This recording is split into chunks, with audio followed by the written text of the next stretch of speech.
Minister for interior Sheikh Rashid Ahmad صاحب جی۔ شکریہ جناب اسپیکر صاحب، مجھے خوشی ہے کہ میرے ساتھی مرحوم شیر افغن کا فرزند آج اس سٹیج پہ عزت افزا ہے۔ انہوں نے بھی ایک تاریخی یہاں کردار ادا کیا، اور میں دعوے سے کہہ سکتا ہوں میں ان کے ساتھ بطور شاگرد پارلیمانی پریکٹس سیکھنے کے لیے صبح جایا کرتا تھا 1 سال تک۔ انہوں نے اس ہاؤس کی بہت خدمت کی، بلکہ آپ سے بہت زیادہ خدمت کی۔ میں مختصر ترین ابھی میرے صلاح الدین صاحب دینی طاقت اور قوت ہیں بارڈرز کے بارے میں۔ ہم جی افغان بارڈر فینسنگ کر رہے ہیں صلاح الدین صاحب، 88% کر دی ہے، مزید 22% 30 جون تک کر دیں گے۔ اس وقت جب میں آپ سے مخاطب ہوں صلاح الدین صاحب، 38 جگہ پہ لڑائی ہو رہی ہے 38 جگہ پہ لڑائی ہو رہی ہے، اور 2300-2400 افغان آرمنٹس ٹروپ ود آرنامنٹس انہوں نے طالبان کو جوائن کر لیا۔ اور ایسے عالم میں ہم صرف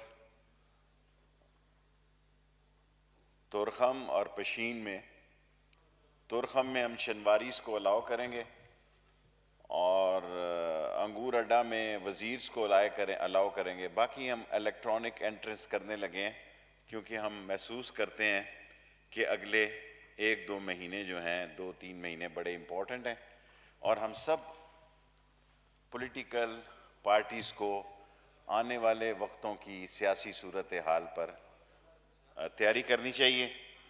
میں مسئلے کا حل صرف ایک ہی سمجھتا ہوں کہ ہم نے یہ جتنے مسائل پیدا ہوئے مہنگی بجلی کے معاہدے کیے، اگر ان مہنگی بجلی کے معاہدوں کو ریکنسیڈر کر لیا جائے تو یہ سارے مسئلے اپنی موت آپ مر جائیں گے۔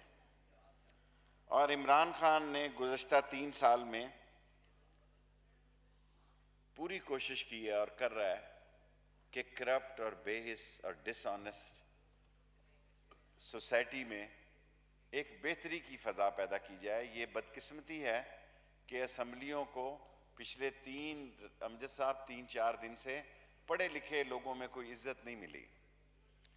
جو پڑھا لکھا آدمی ہے اس نے کوئی اس کو اچھی نظر سے نہیں دیکھا جو کچھ اسمبلیوں کے اندر ہوا، لیکن شکر ہے خدا کا کہ ایک بہتری کی فضا آئی ہے، ایک بہتری کا ماحول بنا ہے، اور اس بہتری کے فضا میں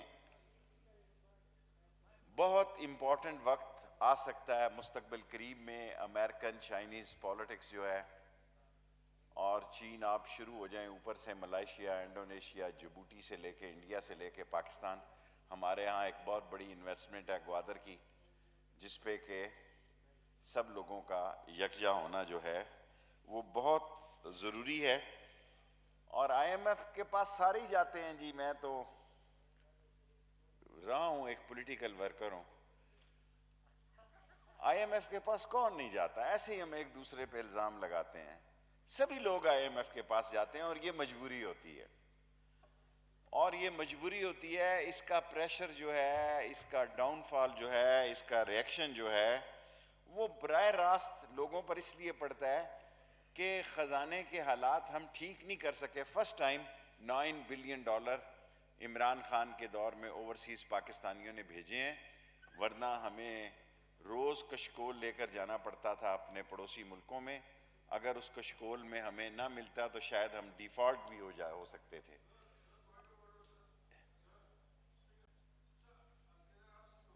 طالپور صاحب، پوائنٹ آف آرڈر بجٹ میں نہیں ہوتا جی، آپ سمجھتے ہیں پارلیمانی سسٹم کے۔ Thank you. بجٹ سپیچ میں طالپور صاحب، شیخ میری رشید احمد مختصر صاحب ترین سپیچ ہے، سپیچ کر رہے ہیں۔ میں بجٹ سپیچ پہ تمام باتوں پہ بات ہو سکتی ہے، بجٹ سپیچ کی خصوص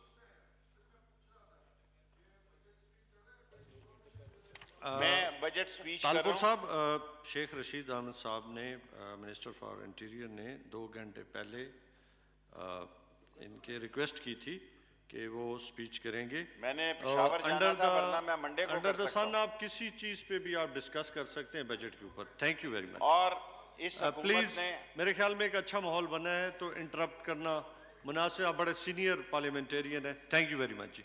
جی اس حکومت نے داسو اور دیا میر کا کام جو ہے 1963 کے بعد عمران خان کو یہ کریڈٹ جاتا ہے کہ اس نے یہ کام شروع کیا. اس سے پانی جائے گا زمینوں کو, اس سے پانی جائے گا, بجلی سستی ہوگی. میں جناب اسپیکر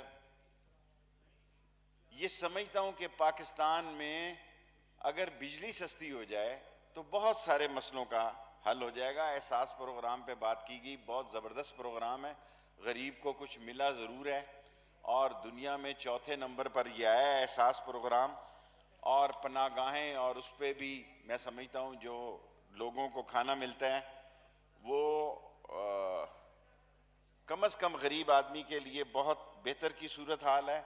بارڈر مینجمنٹ میں ابھی میرے بھائی نے کہا, کیونکہ میری یہ رائے ہے کہ جس محکمے کا وزیر ہو اس کو اپنی کارکردگی بجٹ میں تھوڑی بہت, فار ایگزامپل کہ ہم ای پاسپورٹ پہ جا رہے ہیں, فار ایگزامپل کہ ہم نے تمام ویزے جو بیک لاگ میں تھے اس ہفتے میں ختم ہو جائیں گے, فار ایگزامپل کہ یہ عمران خان کے دور پہ کریڈٹ جاتا ہے کہ تمام ویزے آن لائن ہو گئے ہیں, تمام ویزے آن لائن ہو گئے ہیں. جو ہزاروں لاکھوں کی تعداد میں ویزے تھے جہاں کرپشن ہوتی تھی, اور اس کرپشن میں کسی ایک کو ذمہ دار نہیں ٹھہراتا. سسٹم ایسا تھا کہ کسی آدمی کو ویزے کی ضرورت ہے وہ نیچے سے مل کر لین دین کرتا تھا. آج پاکستان میں اس بجٹ کے موقع پر میں یہ بھی اعلان کرنا چاہتا ہوں کہ ایگزٹ ویزا بھی آن لائن ہو گیا ہے. ایگزٹ ویزا بھی آن لائن ہو گیا ہے تاکہ لوگوں کو دھکے ہی نہ کھانا پڑیں اور لوگوں کو کسی قسم کے مسائل سے نہ گزرنا پڑے. اور اس دور میں 3 لاکھ ویزے جاری ہو گئے ہیں.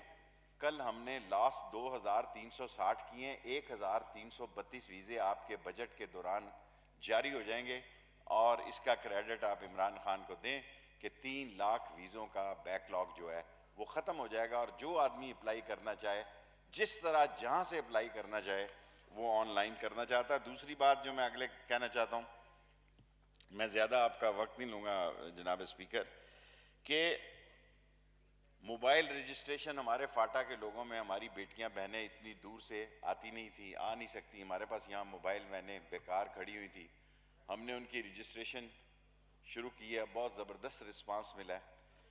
ایک دن میں بھی پاسپورٹ مل سکتا ہے 2000 روپے اضافی فیس کے ساتھ.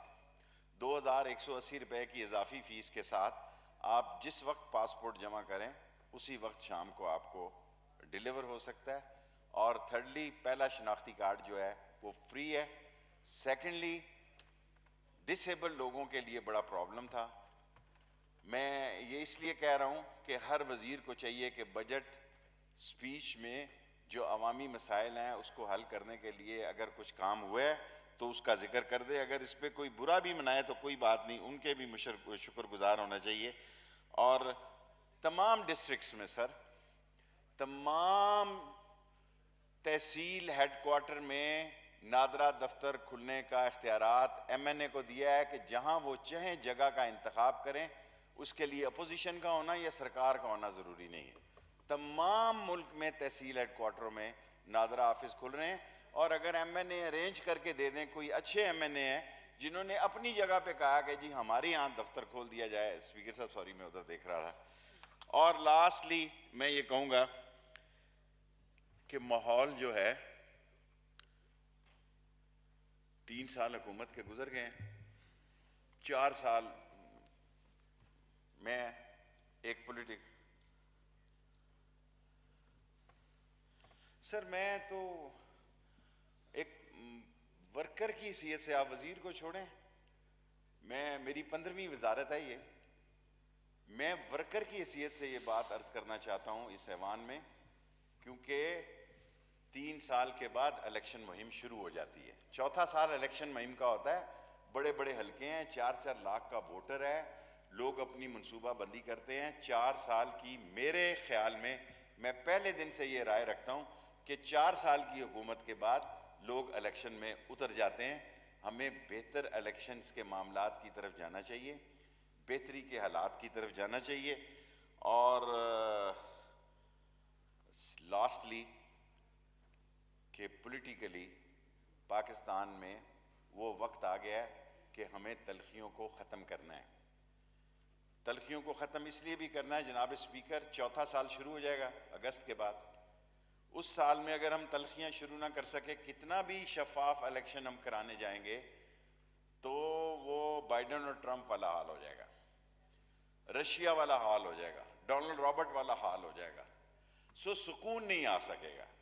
سو ساری پارٹیوں کو مل بیٹھ کر اس چوتھے سال میں الیکشن اصلاحات پر بات چیت کرنی چاہیے, اور جو ملک کے حالات ملک کی سرحدوں پہ جنم پا رہے ہیں اس پر بھی ساری پارٹیوں کو مل کر بیٹھنا چاہیے. میں جناب اسپیکر آپ کا مشکور ہوں, اور میں نے پورے 8واں منٹ نہیں لگایا, 7 منٹ آپ نے فرمایا, میں 7 منٹ میں مکمل کر رہا ہوں. Thank you.